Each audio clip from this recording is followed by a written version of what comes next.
everyone. Thank you for being here today. Welcome to our Texas Legislature 101 Jolt Talk. Make sure you are sharing this, posting about this. I just want to thank the legislators so much for being here today. I'm really excited for our conversation. We have a lot of questions for you guys, and we appreciate your time, especially after a day of session, right? But yes, tune in, everyone. We're going to give everyone like 10 seconds to tune in, share. You guys know me. I'm Leslie. I'm Leslie Hernandez. I am the Climate and Redistricting Organizer here at Jolt. I am located out of Houston. So it's really cool to be here talking to legislators from Houston, which is awesome. And I use she, her, aya pronouns, of course, and I did some work on the 2020 census, made sure our community was counted, and now did some get out the vote efforts for our 2020 election. And now here we are, La Lucha Sigue, talking about all these issues, right? So we are here just to talk about the Texas Legislature, which is now in session, was in session January 12th. I kind of want to give a quick, brief background on it before I let the legislators introduce themselves. But, you know, similar like the federal government, Texas has three branches of government, right? We have the executive, the legislative, and the judicial. The Texas Legislature is the legislative body of our Texas government. And so like the US Congress, it has a Senate and a House. This is the 87th legislative session, and it started on January 12th, like I mentioned, and ends May 31st. The Texas Leg only meets every 2 years on odd years for 140 days, making it one of the most unique state legislatures in the country. The purpose of the legislature, real quick, is to review, debate, vote on, and pass bills which become laws for Texas, for the people of Texas. And sometimes, and this is why I love to talk about local government, direct Texas laws have a much more deeper and immediate impact on our communities. So if you're tuning in, thank you so much. This is really important information that we have to spread. So make sure you share. So without further ado, I do want to introduce our panelists and legislators. We have Senator Carol Alvarado, which is a member of the Texas State Senate, and she is representing District 6. Hi, Senator Alvarado. I'm going to open up the space for you to talk a little bit about yourself and maybe the people who you represent. Great. I'm the one without the mustache. It's good to be with y'all, Leslie. That was a wonderful introduction, and I'm pleased to join my colleague, Representative Walle. We both entered the House at the same time, so we now, I guess we're on our 6th session in the Texas Leg. And listen, congratulations to Jolt. Y'all have been at the forefront of so many fights. And thanks to you, we registered in our state more millennials, more younger voters, more Latinos on the rolls. And that's a great thing. So thank you for being in the trenches, either, you know, sometimes pulling us along or being there side by side with us. We need every person, especially in our with our millennials and our students and our young population. So with that, speaking of youth, I started out in public service at a very young age. I grew up in Manchester. I'm from the East End. Went to Milby High School, U of H, my undergrad and grad. So yeah, Milby Buffs, go Cougs. My reason for being in public service is really because of where I grew up. I knew that my neighborhood had less of everything. We didn't have sidewalks. We still have ditches, the park space. I mean, everything that other communities had, I knew that we didn't have. And so that, that really got to me as a kid growing up. And that is what sparked my interest in living near all these chemical companies and refineries and breathing bad air and then taking on the chemical and refining companies to make them better neighbors. And through long, hard battles, we finally reached something called the Good Neighbor Agreement that we got a lot of concessions out of. And then being blocked in by trains and not having a way to get in and out of a neighborhood when trains were blocking, that was another thing that caused me to get involved in politics and community service. And then at the end, it took me 20 years. We finally got a bridge built over the railroad tracks. It was my last day on city council that I got to cut the ribbon, Armando, with Congressman Green, because he was the one that really made it happen with me. And then my sister worked for Planned Parenthood, and I volunteered escorting women from their cars to the clinic. And these were women that they weren't going in for abortions. They were going in for, pap smears or STD screenings or what other, any other kind of healthcare. And then seeing how government bodies were always attacking women's health and trying to strip away their ability to make choices for themselves. So those three things, amongst many others, are what prompted me to, I guess, get the bug, to get the fire in my belly, the passion in my heart to want to take this path. And I worked for, as Representative Walle and I were both staffers for Congressman Gene Green, different times. I worked in DC, and then I also worked as a senior aide to Mayor Lee Brown, who was our first African-American mayor, of very historic time in our city. And then I ran for city council, served for 6 years, and then 10 years in the House, and now on my second session in the Senate. So happy to be here. Awesome. Yeah, thank you. We're so happy to have you, and really appreciative of you giving time to speak to, our constituency. You mentioned young people, and yeah, we're here, we're ready to go. We understand what's happening, and we understand that, there's a lot of work that we also need to put in.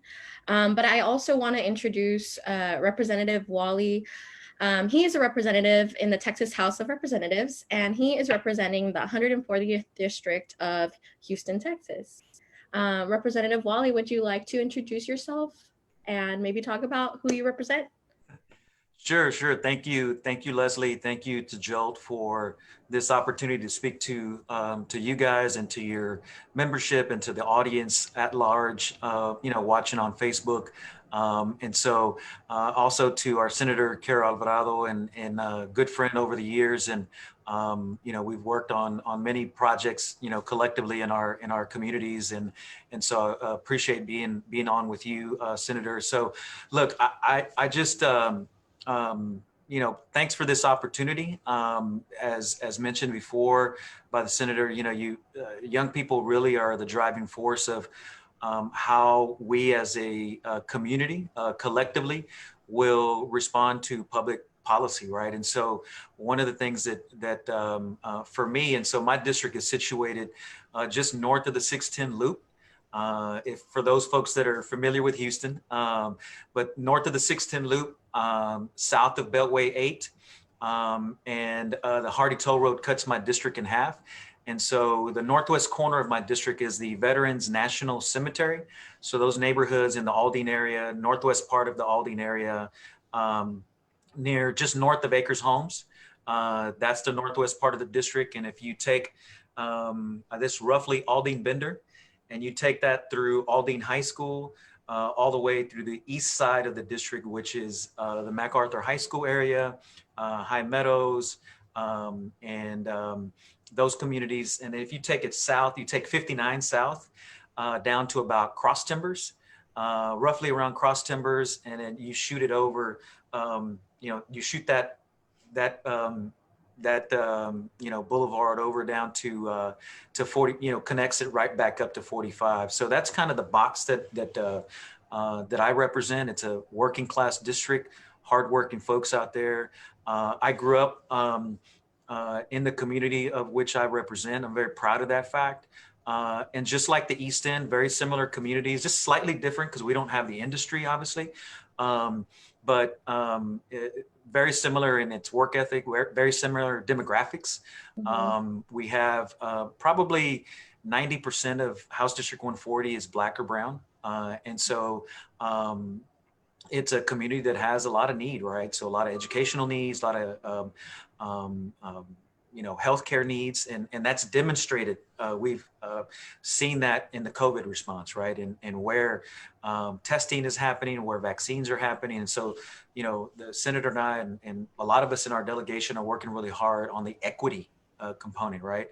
Because that's front and center. I'm in my office now, in the Austin office, but we're mandating masks, right? So we limit the amount of folks that come into the offices. So it's a community that I love representing in over the last decade now, and it's something that over time, quite frankly, I was a Cougar as well, and attended MacArthur High School, ended up at the University of Houston, got into started as an intern in the Texas Legislative Internship Program. It's a program sponsored by at the time, Senator, now Commissioner Rodney Ellis. And so it was a great experience. The senator talked about a bug. I caught the political bug at City Hall. And so I'll stop there, but that's where I kind of, fielding calls. And that's really where I caught the bug, is being able to respond to constituent needs. And I think that's something that Congressman Green instilled in us, is if you're not taking care of constituents, para qué estás ahí? Why are you there? So, I'll stop there, but that's kind of very similar track as the senator. Obviously slightly different in the trajectory, but very similar in that sense. Yeah, no, thank you so much for those lovely introductions. It's very powerful for me to be in a space with Latino legislators, Latinx legislators, and them talk about their stories of how they decided to get involved, what motivated them, because potentially we are future legislators, right? So it's time to see ourselves in those positions of power as well. So without further ado, I'm on that you mentioned, Representative Walle, I kind of want to start asking you guys some questions so we can go ahead and start, talking about the legislation. For questions for both of you. Sure. You talked about COVID-19, right? Definitely, this is an issue that we cannot ignore. It's definitely happening.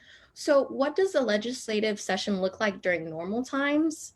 How has it changed during the pandemic? And, given that legislators meet for such a short time, does it affect the pace of the legislation? I know that was 3 questions, but that was all along the lines of, how is it compared to last legislative session? Yeah. Carol, Senator Alvarado, if you wanted to say. The halls would be filled with people, and on opening day, I usually bring a bus or 2 of constituents up. We didn't get to do that. So it's definitely had an impact. The halls are empty, and we're testing, and we have test kits in our offices. And as the representative said, we're wearing masks. Members, I'm on redistricting, and we're meeting every day this week, and 3 days next week. We have to get tested before we get on the floor and have a wristband on. So a lot of precautions. It's slowed down the process. You're probably not going to have as many bills filed, as many bills referred to committee, and lastly, as many bills passed. So it's changed our priorities too. We're very focused on COVID relief and the vaccine, and I'm sure Representative Walle can talk a little bit more about that. He's been on the ground in the trenches at the county level, wearing his other hat. Yeah, the only thing I would add is, normally in just to step off that issue is normally we would, there'd be a lot of hustle and bustle. The first 30 days, frankly, is really about relationship building, because by the Constitution, we can't really pass any bills anyway, right? So we normally would be in that relationship building, because every session, as you mentioned, unfortunately, even though we're probably the 10th largest economy, we pass a $250 billion budget, biennial budget, meaning a 2-year budget. It's kind of, we probably shouldn't be doing that. We should probably meet every year. I mean, that's just my personal opinion. But we're the largest state that meets every odd number year like that. We're a part-time, what they considered citizen legislature, right? And so these first 30, 45 days is really about getting to know your colleagues, right? Because every session you have turnover, and every session you got to establish new relationships with new members. And agencies turnover. So agency heads turnover as well. And so if you want the wheels of government to work for your constituents, you have to build those relationships. You got to know who that chairperson of a particular committee is. You got to know who that commissioner of the public health institutions are. So the first 30 days, are really hustle and bustling, as the senator mentioned. But right now, it's a ghost town, right? We're mandating people, these little TDM giving you these testing kits. I mandate, if you're going to come in my office, you're going to get tested. I'm sorry. Yeah. It's protecting my staff mainly, right? But also the public. Awesome. And I know you mentioned, Senator Alvarado, that you guys were getting tested, and Representative Walle, you are asking people to be tested in your office as well. Do you feel like, of course, to your respective chambers, do you feel like those are sufficient to keep your colleagues and staffers safe? Yeah, I think so. I mean, we passed in our Senate rules that anybody coming to the Senate side has to be tested, and we don't have everybody in our office at the same time right now. We have people that are coming in different days or rotating in and out, just because of the proximity. Our offices are small. We have plexiglass, hand sanitizer all over the place. So, I mean, I think we're doing the best that we can. We haven't had any positive cases on the Senate floor to this date. Knock on wood that it stays that way. But I think the enforcement of the testing, the mandatory testing, is what's helping that. And both chambers are different. We're functioning differently. We passed different rules. And so we, on the House side, we didn't mandate a testing requirement. So when I mention testing requirement, that's an Office of Armando Walle policy. And so the one thing that we did do, which was obviously mandated, I think there was unanimity that had to have mandatory masking, even though there were some members during our House rules debate that, wanted it to be kind of an option in certain instances. That's just bad public policy, bad public health practices. You don't have to be a public health expert to know that masking and testing is important, but we didn't mandate a testing requirement from the House's perspective. So to that end, again, just two different chambers. Yeah. And I feel like that's really important to, make evident that, that there's two chambers and they follow different protocols. We've also seen photos and read reports, and I think this is a valid argument, just with what's happened this month, right? We've seen photos and read reports about armed guards standing outside the Capitol steps. What is your reaction to that? Does it make you feel more or less safe? And what message do you think that sends to your constituents? Well, on the first day, there were a lot of troopers and National Guard, and any other time you would have probably, your thoughts would have been a little different, but coming off of the heels of what happened in DC, I felt a lot better. I felt very secure and comfortable with the extra protection. It's not as heavy as it was back then, but there's still a larger than usual presence. And we're very grateful to our law enforcement and to our troopers. They've done a great job, and the head of DPS is keeping members in both chambers advised of any any alarms or any type of thing that would set off some unusual activity. So we're very grateful for that. Yeah, I mean, it's same on our end. I mean, it's just an unfortunate situation that you had to take those extreme measures to protect the public, protect members, protect the staff and their families. But yeah, I mean, they were peppered. I mean, they were in full force. It is a little jarring. To answer your question, it is a little jarring to see and to experience that. But look, we didn't have any, there were no incidences. So from that perspective, from a security perspective, that show of force, I think, deterred others from, trying to replicate what happened on January 6th, which was a travesty, an American travesty. Yeah, of course. And, I'm so happy that you brought up constituents, because I have another question regarding that. How much access do we have to our democracy during this unique legislative session? Can someone give public testimony? There's a lot of important issues on the floor. So from the House's perspective, the way that I think you guys have an advantage. I mean, it is unfortunate that the time on the floor, the time that we would be normally having during the committee process, where folks can, young people, anybody could come and testify for or against bills. You can still do that, but it will be in this setting, actually, in this type of setting. So I think this type of setting will be to your benefit, because you guys, the millennials, y'all are tech savvy, right? And you know how to get the word out. From that perspective, it should be seamless for you guys.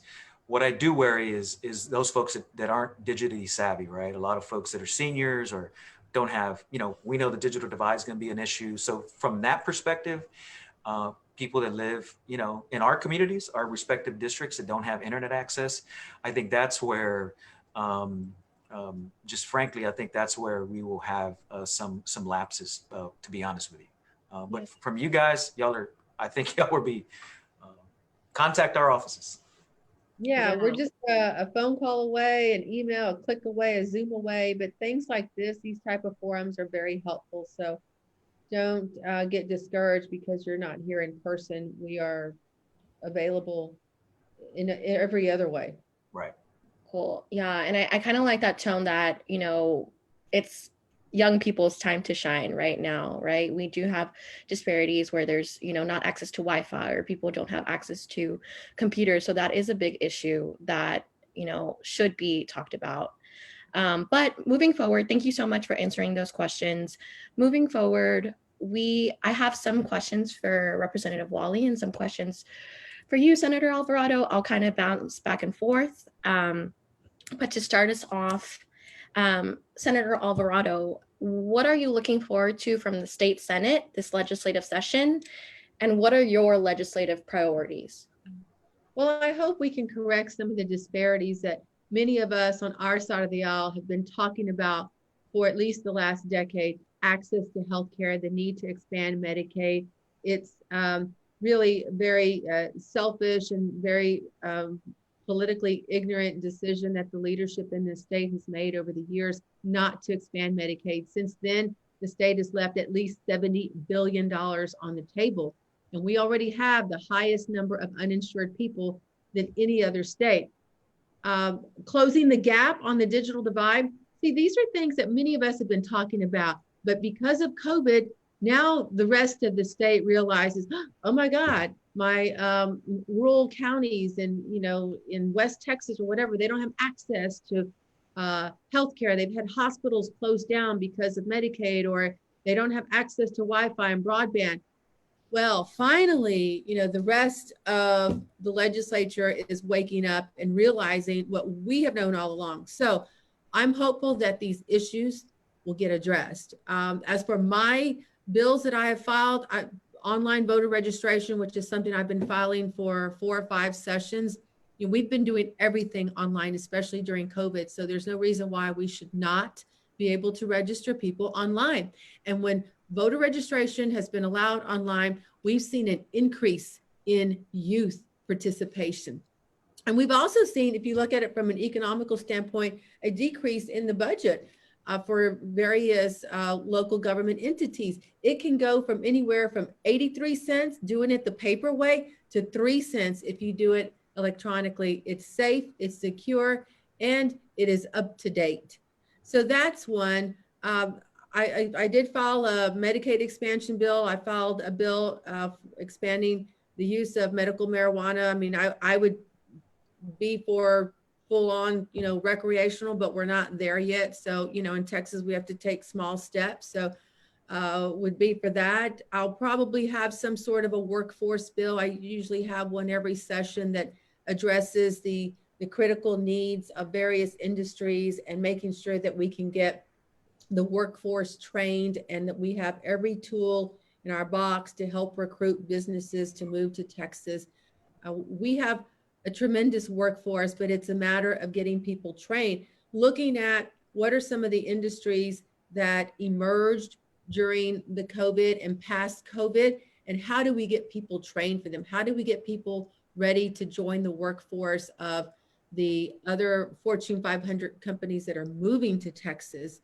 So those are some of the things that that I'll be working on, and looking forward to working with our partners in the House. Right. Awesome. And I really want to point out that you can reach out to your legislators and talk about what's important to you. I've encountered a lot of people who are like, oh, well, that doesn't pertain to me. Oh, well, I'm just going to do whatever, like whatever happens. Right. But no, like we actually have a say on what laws need to be passed. And so if you feel like something is important to you, definitely make your voice heard. But thank you so much for that, Senator Alvarado. Representative Walle, I have a question for you. As a legislative body, what are the issues members of the House feel like need to be addressed urgently? Well, the only bill that we constitutionally have to pass is a budget. And so thankfully, for the last 4 sessions, I've sat on the House Appropriations Committee, learned a lot about government through the lens of where the money goes, right? And so I think I've from the House's perspective, but also from ours, is passing a budget that I believe that the budget, it does tell you about your values as a legislature, right? And so where you spend your money is where you believe your values are. And so for us, coming into this session, we're about $1 billion in the hole. And so what's going to happen is the Senate will pass their version of the budget. We will pass our version of the budget, meaning the House version. And then we have to reconcile those, right? Because they have to go to the governor exactly word for word for his signature. And so for me, I've been very fortunate. We'll see what happens this session, but previous session, I was able to serve on the conference committee that actually helped reconcile the budget. So you would have 5 members of the House, 5 members of the Senate, and I was one of the 5 on the House, and actually one of only 2 Latinos, right? So there was only 2 Latinos on the conference committee, and so it was important that we pass a budget, right? Part of that budget is what the senator's talking about: COVID response, educational or inequities in our education system. And when we passed what we call HB3 last session, we did a lot of good things in that bill. We did pre-K education, allowing for more kids to be put onto the rolls and helping pay for that. Literacy, that was important. And so those priorities, we have to continue to maintain those commitments, right? In education. In healthcare, we all know, as the senator mentioned, in Medicaid expansion, I've been very involved in that as well. The one nuance to that is maternal mortality, right? And so I have a bill that so right now, just if we want to talk about some of the priorities, right now we have this just crazy policy legislatively that mind you, a lot of the babies that are born, a lot of our children, moms that are on Medicaid, that mom gets kicked off of Medicaid after 60 days. That's just inhumane, right? Because we know that moms continue to have either postpartum issues or they need to go for checkups after they give birth. Why we would kick a mom off after 60 days is a travesty. So I have a bill that would extend Medicaid for moms up to 24 months. There's a lot of bills that would, extend it for 12 months. I have one that would extend it 24 months. But we would do what the senator is talking about. We would actually do Medicaid expansion. period, right? Period. And that would cover moms. And so for us on the House's perspective, those would be our legislative priorities or my legislative priorities, but I can't speak for the rest of the House. And both chambers will have different priorities.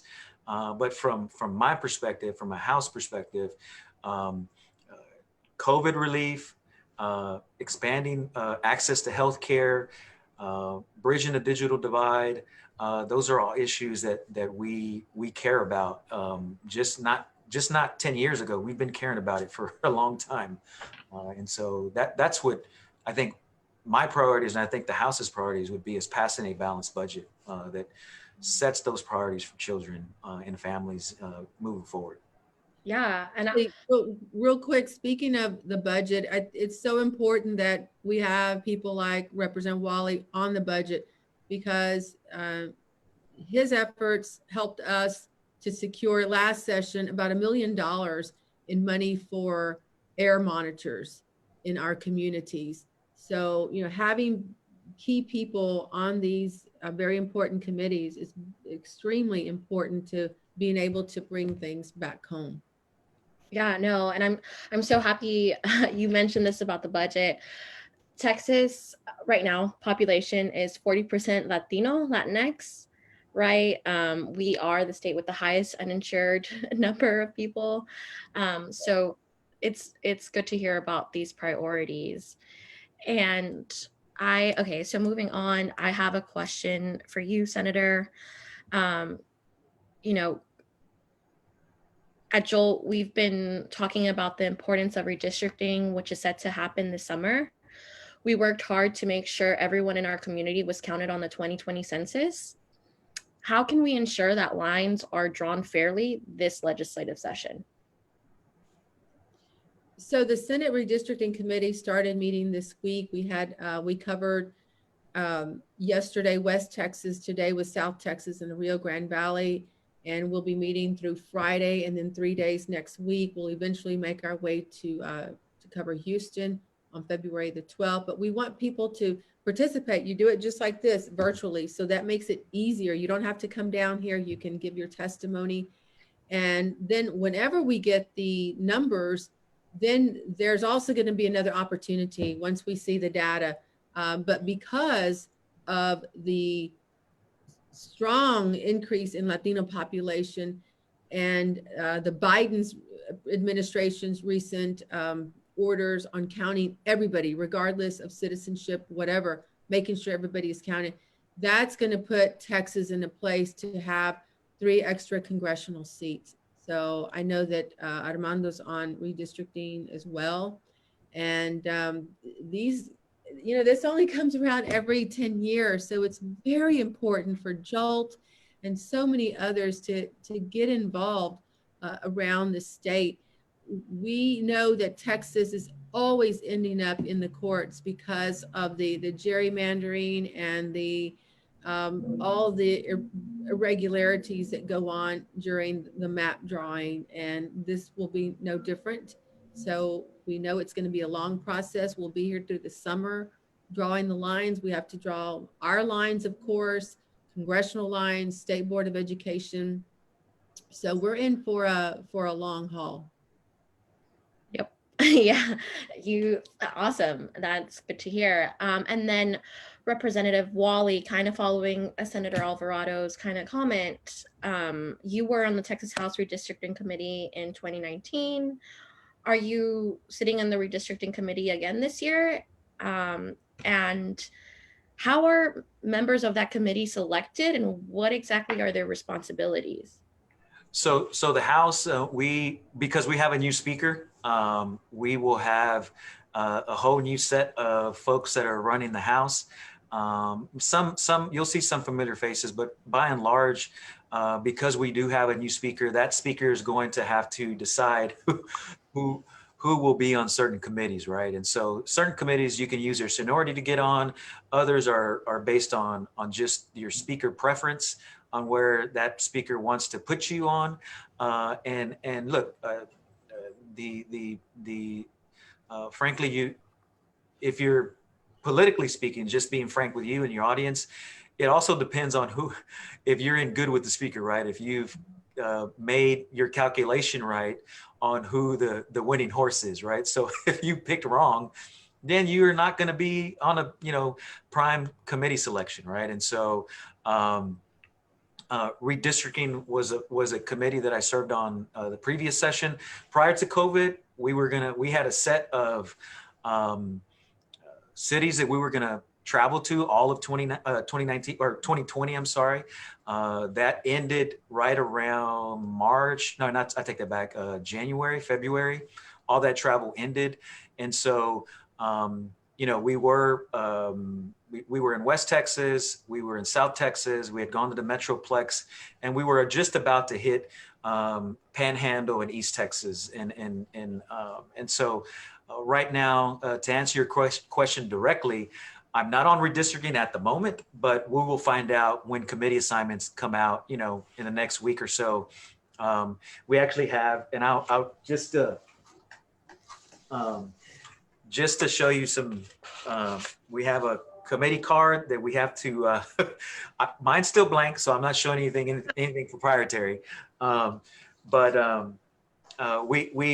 I'm just trying to answer your question, right? So this card has seniority preferences, 3 selections, and personal preferences. And when you have your meeting with the speaker, which mine is tomorrow, you have to make the case why you should be on certain committees. And so thankfully, I picked the right horse in this process. So I hope to, look, this is not anything new. I hope to cash in on those chips when my time is ready to. I miss those cards. We don't have those cards over here. So I'm just to give you some inside knowledge about what happens, the functions, the mechanisms that operate the House. Yeah, no, and things like this are so important to know, right? I've been doing research on the legislative session too, because I'm not like a 100% expert. And what I've learned is that there's a really big culture of like society, and it is really like a people's game and who you know, and building those relationships, right? So yes, thank you so much for that. I have a question for both of you guys. For folks who don't live in your district, how can they find out who their representatives are and how to reach them? Normally, you can go to you can Google the Texas Legislature online. That'll come up little, it'll populate, and there will be the state website, and it would be the House and the Senate. And on the right side of that, of the page, I think towards the bottom, it has a little section called Who Represents You, Who Represents Me. You type in your address and it'll populate who your potential reps would be based on the address, right? And those are based on your address and the voter registration rolls. And so the only time it's a little where there you go. Yeah, but yeah. I don't think you can see that, but you can plug in your address there, and it'll give you down to the senator mentioned State Board of Education. It'll mention from your congressional rep, your State Board of Education rep, your congressional rep, your state senator, and obviously your state reps on there. And unless you live like on a border where it's a little dicey there, but usually they'll tell you exactly who represents you, and they'll give you the contact information. And so for I know both the Senate and the House, it'll give you, because all this is public record, right? So it'll give you our office suite number, our phone number, our email. And look, I'm trying to be tech savvy. I'm watching your platform on Facebook. It'll pretty much tell you, who represents you on that website. Oh, yeah. Thank you so much for that. And then Senator Alvarado, you mentioned that we could give public testimony on redistricting virtually. Do you know where we can access that, or how? Follow us online, because every day we're putting out a new live stream where you can either watch it or sign up. So yesterday, I think we had about 30 people, today about 50. I'd like to see more people participating. We have to continue to, go their leaps and bounds to outreach. But if you follow us on all of our social medias at Carol for Texas, we will post it and we'll make sure that you can we'll email y'all a direct link. Awesome. That'd be great. That'd be awesome. Yeah, just real quick on that is you got to fill out what they call a witness affirmation form. And so normally, we're talking if it were under normal circumstances, there'd be a kiosk out in front of the committee rooms and you could, put your information in there. I think they're trying to develop a way for public on the House side to be able to testify, for or against a committee bill, right? And in this case, redistricting is a big one. So please participate. We need you to participate. Yeah. Well, thank you guys so much, both for your time, Representative Walle and Senator Alvarado. This was very, very helpful. I hope people listening at home or tuning in, learned a little bit, learned something. From what I took from this is that we need to get involved and we need to make our voices heard. We need to hold our representatives accountable to prioritize what's important to us. So thank you guys so much. If you are ready to get involved and ready to go into action, don't forget to sign up to our Power Up Summit that we have happening in March. We're doing trainings, a multi-day training on how to get involved, what the legislative session is. We really, really want to prepare you guys and let you know that there's nothing to be afraid of. These are issues that are important to you. We want you to feel comfortable reaching out to your representatives. You are constituents, you are Texas residents, and you deserve to be heard. So sign up for that Texas Power Up Summit. Tell your sister, tell your cousin, I'm making my little sister sign up for it. So this is the perfect time to get involved. The legislative session is in session right now, and we have a lot of work to do. So without further ado, thank you both so much for your time. This was awesome. It's really nice meeting both of you guys. Here, you did a great job moderating. Oh, thank you. Yeah, I hope to see you guys in Houston when things get a little bit better with COVID, but I had a really great time. Thank you guys. Is there anything that you would like to mention to people watching, maybe your social media handles? Senator? Yeah, sure. As I said, ours is at Carol for Texas, and the number to our district office is 713-926-6257. We are not open every day, but just for point of reference, we are located in the new Baker Ripley building on Harrisburg and Lockwood, right there in Segundo Barrio. Yeah, and thank you, Leslie, for moderating. Thanks, Senator, for being on.